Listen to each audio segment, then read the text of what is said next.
आहताब नबुव्वत, आफ्ताब रिसालत, सरवरे किश्वर रिसालत, ताजदार ख़त्म नबुव्वत, मुस्तफ़ा जान रहमत, शम्मा बज़्म हिदायत सल्लल्लाहु तआला अलैहि वसल्लम ने इरशाद फरमाया, जो सही मुस्लिम में मौजूद है। फरमाया मन सल्लल इशा फ़ी जमाअतिन फ़कअन्नमा क़ाम निस्फ़ल लैल व मन सल्ल सुबह फ़ी जमाअतिन फ़कअन्नमा क़ाम लैल कुल्लहू।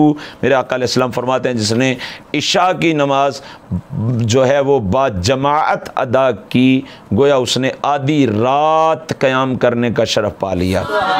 और फरमाया जिसने सुबह की नमाज बा जमात अदा की तो उसने पूरी रात क़याम करने का सवाब पा लिया।